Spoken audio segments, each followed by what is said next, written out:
Books make you hope. Books make you dream. Books make you laugh. Books make you scream. This is the Books That Make You show. Discussing books with authors and experts, unraveling the inner pages of all the books that help make us who we are. Hosted by Desiree Duffy. Welcome one and all. It's time for the Books That Make You show. I'm your host, Desiree Duffy, and today we're talking about books that make you fall in love with historical Regency romance. Romance novels. They sure have come a long way since your mother's paperbacks. Today's romance readers enjoy so many different subgenres, and they can explore different areas of sexuality and love like no other. Through it all, though, one message often resonates with today's romance readers, and that is real love takes courage. Our guest today is the renowned romance writer, Clyve Rose. Now, she's one of those authors who is redefining the genre. She believes that real love exists, but that it's a journey and that we often have to go through hell in order to find it. But that's exactly why it takes courage. Clyve Rose has been writing historical romance fiction for the better part of 2 decades. One of her novels was longlisted for a 2010 Hachette Award for fiction, while her paranormal short story, The One Below, is a Sexy Scribbles award-winning piece. Hello, Clyve. Welcome to the show. Hello, it's great to be here, Desiree. Okay, I want to start with that big, meaty, juicy topic. Why do you say that real love takes courage? Because real love means showing people who you are, and that's very scary for a lot of people, especially in a world where we're so careful to curate how we present, how we come across, which Emily Lockhart is one of my favorite quotes, is also an author, and she wrote, "Love is giving someone else the power to destroy you and trusting that they won't." And I think that's it. Like if you show someone who you really are, you're giving them everything, which means they can also deny your everything and they can cut you down, but you're trusting that they won't. Now, your trust and where you place it comes from your faith in yourself and your own instincts and judgment. So if you love yourself enough to choose self-trust, then you can put yourself out there from a position of empowerment and strength. But it's not easy to get there, and it's not easy to hold that place in a world that's so determined to make you into what it wants you to be, whether or not that's who you are. And most people feel that pressure all the time, and it takes courage to stand in the face of it. Yes. Oh my goodness, exactly. I got shivers when you said that quote, because it does. It's that vulnerability, right? It's knowing that this person knows so much about you and you trust them so much that it could hurt, but you're willing to go there anyway. Yeah. And I think I also think, love is a powerful thing. And power is always terrifying because power, it can be destructive. And we see so many examples of that everywhere in this world. So to choose to have that power and not abuse it, that also takes courage because we live in a world that encourages you to do exactly the opposite in a lot of cases. Oh, exactly. And I do absolutely want to talk about some of your thoughts about love and technology and dating apps and all of that. But first, I'm gonna stick with this because I just feel like, Clyve, this is the core of your message and who you are and what you write. And I think too that a lot of today's romance readers, or I should say a lot of today's readers, make certain assumptions about the romance genre. I feel like it's just blossomed in so many different ways over the years, and that there's so much vibrancy to it, and there's so much to it. So tell me a little bit about your idea about the romance being called a genre. Because it doesn't really mean that you're romancing somebody, right? It's more about love. It is. I think there is a slight difference between romance and love. I used to feel like romance was only the pretty side of love, but more and more people want to read about a love they can relate to, and love isn't always pretty. Love can be hard. It can be devastating. It can be grief-inducing. It can also be a huge source of strength, and as I said before, power, personal power.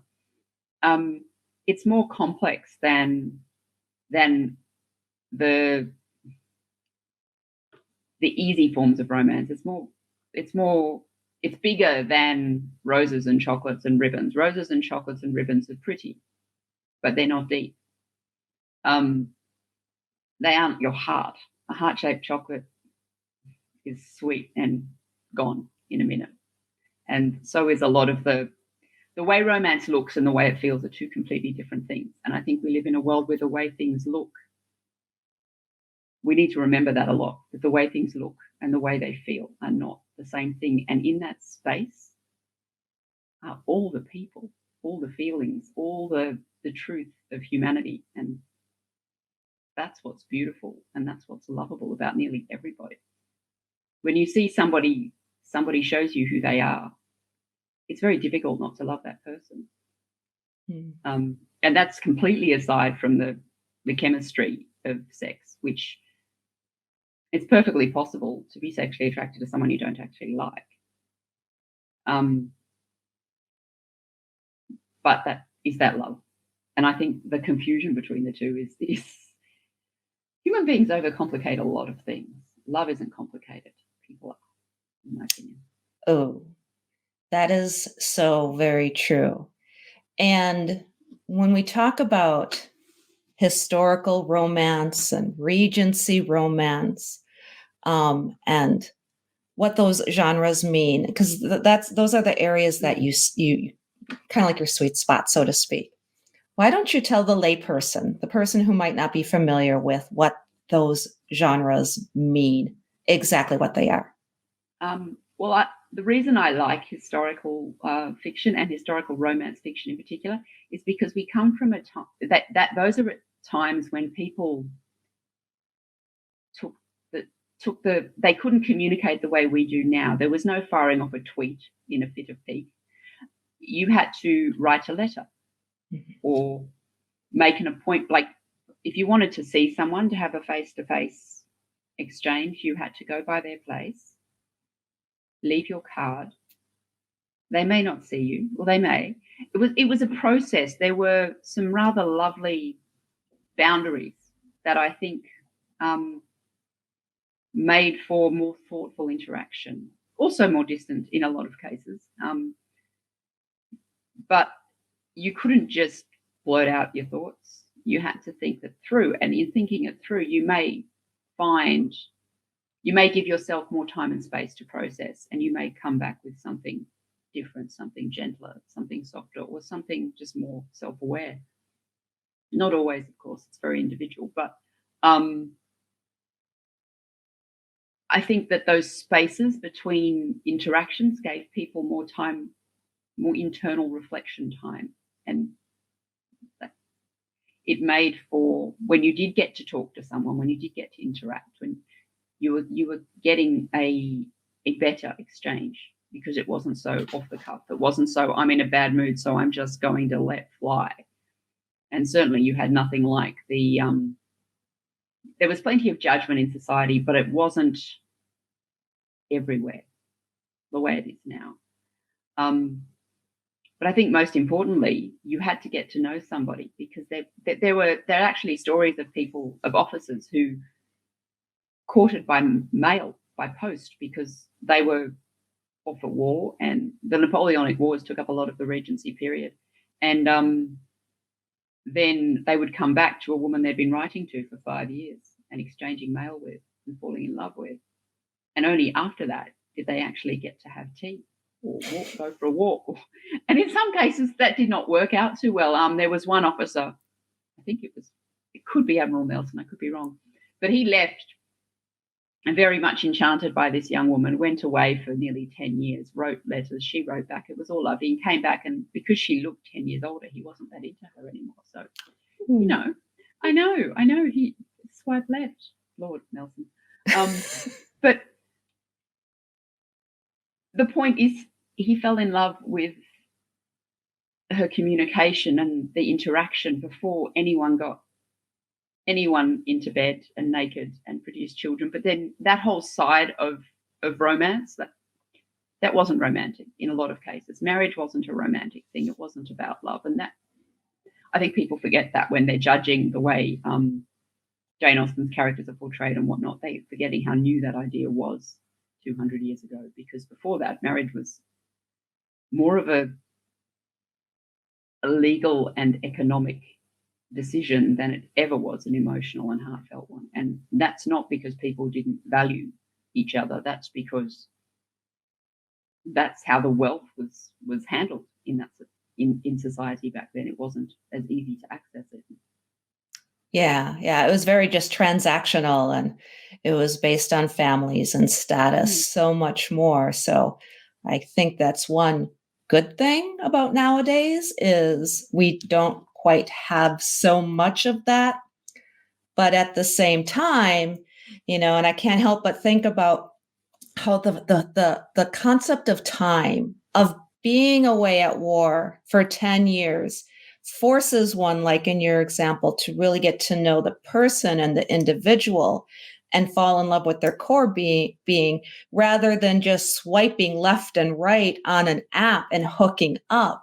So let's talk a little bit about what is going on in the world today. Your thoughts on dating apps and how love is being monetized in so many different ways, and what effects that has, not only on our love lives, but on our mental health as well. What are your thoughts on that? Well, I mean, one of my first paid writing gigs was writing for dating websites, interestingly enough. So I have a fairly jaded view of that. And I've been on most of them. I do think that they're not about finding love. I mean, I know people who have found partners online and they're very happy, and that's lovely. But I do think that they are the exception, not the rule. I said to someone that dating apps, or certainly hookup apps, they're not about finding love. They're about avoiding being alone. And that's two completely different things. And if you can't spend time alone with yourself and enjoy that, then no hookup is going to solve that problem. Because if you don't like being with you, then anyone who does is going to fall short in your judgment. So, and there's also the whole, I don't think human beings' desire to judge and assess each other has gotten any gentler in 200 years since the Regency romance novels and whatnot first came out. I think it's gotten worse. I think judgment is the blood sport. I called it the blood sport of the new millennium, because people go online and they see one comment. The guy scrolled your feed and you're clearly a X. They don't know that person. They don't know anything about them, and they've already written them off. And it's so defensive. It's so scary, and that's because I think that we're all about reach and not about depth. So it's all very shallow, broad and shallow, but not deep and meaningful. So, you might have 500 Facebook friends. I probably do. But that doesn't mean I have 500 friends. And if you've ever had that moment where everything's gone wrong in one day for you or something, and you're going, I need to talk to someone, I want to just hang, and you're scrolling through your phone and there's not a single person you can call because you don't feel like any of them know you well enough to see you like that, or to help you, or just to be there while you fall apart and put yourself back together. And I think that sensation is everywhere at the moment. I mean, my city's in lockdown at the moment. All sorts of people are in that position, exactly that position. You live alone, you've had a bad day, and you don't want to put that out to Twitter or Instagram, because you don't. You don't know those people and they don't know you, and you don't want them to see you lose it. And there's nobody you can talk to about that. Yeah. That's not healthy. But in the olden days where people were really, really close, you might have 2 or 3 people you write weekly letters to, long letters about everything you've been doing. And this is the time where, honestly, what did they do? They dried flowers and went to dances and played games or whatever. And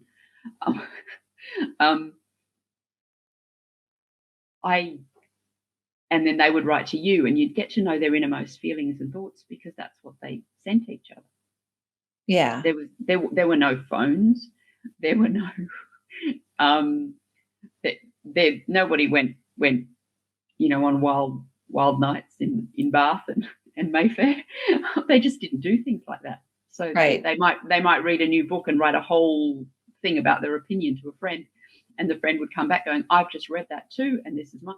And so you really got in there with your feelings and your interactions, and so that when you'd had a terrible day, or that person was your confidant. And I don't know if people have confidants anymore, unless they.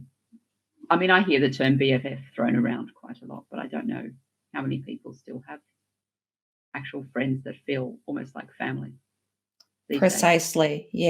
Yeah. And they don't even have this. We are talking right now from, using this platform, this video casting platform, and you're in Australia, just so people know too. So that just adds a whole nother level of complexity. We can do this. We can connect like this in a face-to-face conversation, but yet there's something about that immediate satisfaction, I guess you could say, by being able to connect with people that make those connections somehow less deep, less authentic. So tell me, what does it feel like being an author in Australia? And I'm so sorry that you guys are back under lockdown. The world is it's so just kind of hectic and unsure right now. How does it feel, though, when you're reaching an audience globally from around the world, knowing that you, Clyve Rose, in New South Wales, Australia, has her words read by somebody halfway around the world on a continuous basis? What's that feel like?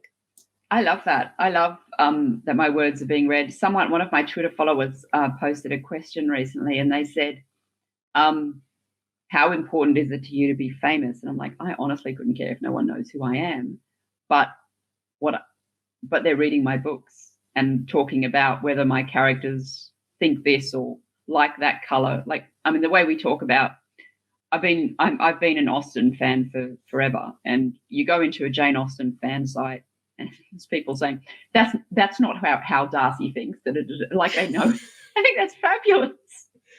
So if people want to talk about my characters that way, and all the off the page stuff and fanfic and all that, I love that people read my work. I don't honestly mind if they know who I am or not, although I love to hear from readers. And I do. I get some lovely messages, especially around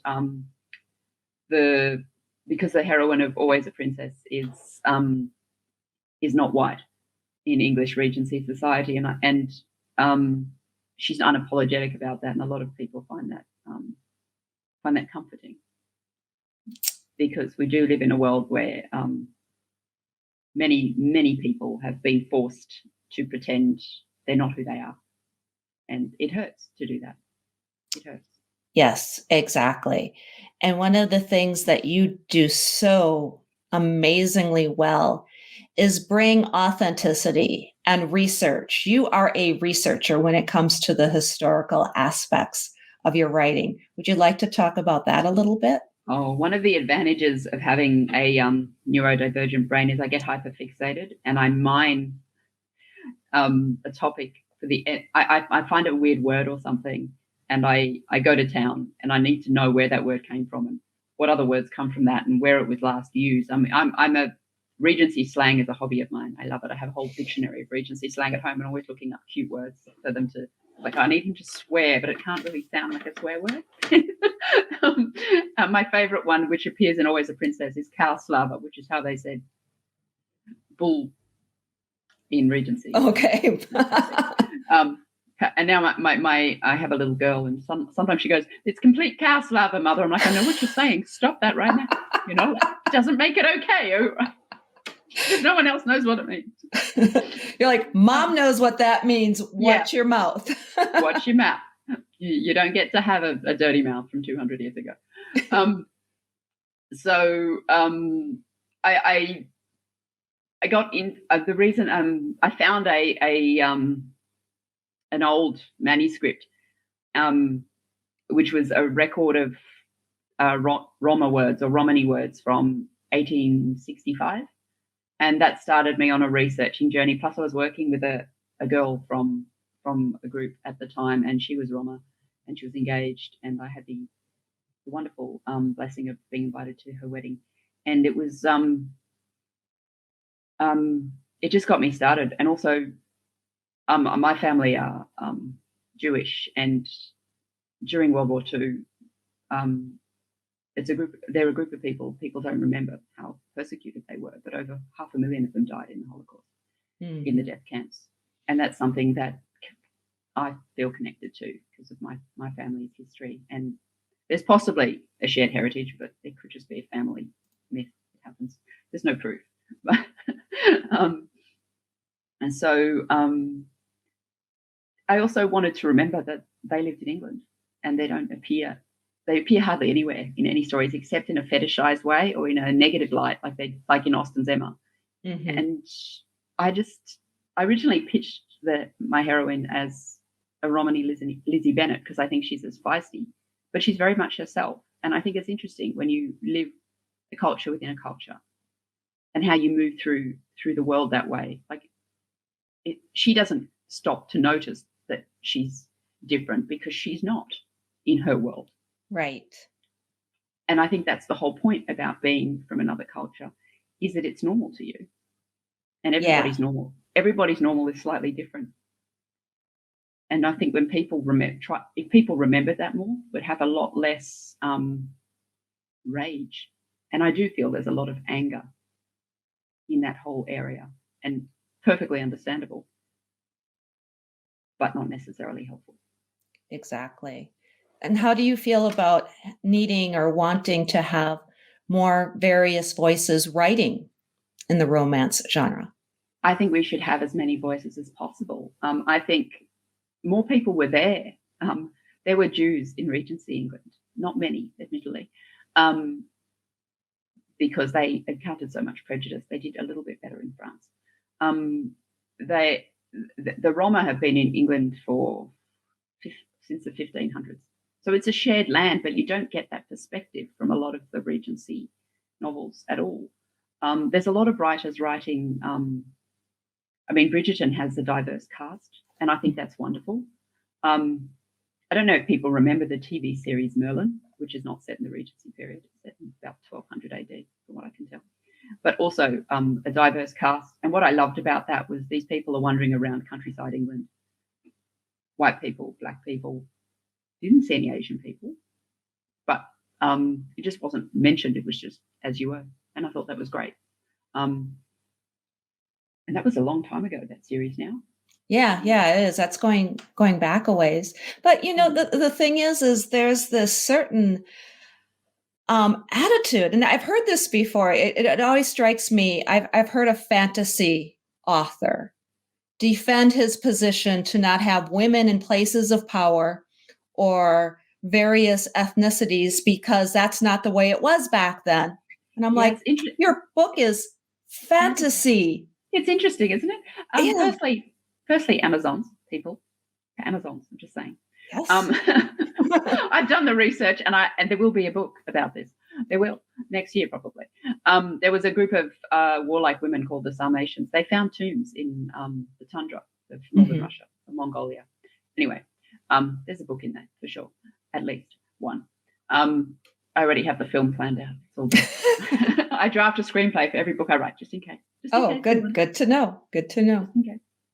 It's rough, but just in case. Yeah. Well, and every writer I know has a dream cast in their head for every book. Oh, they do. And that's so important. And I want to circle back because you mentioned being neurodivergent. And part of that means that you really just flesh things out. You're also very in tune with the smells and the sounds, that visceral part of the writing. Do you want to just talk about that really quick, about what it means? Yeah, I'm not a terribly visual person, so I take a lot of my information from the world. I'm auditory digital, so it's sound and touch for me, but also smells. Also, it's a way to bring it alive for the reader, and especially when you're coming from a historical time frame that they may not be familiar with.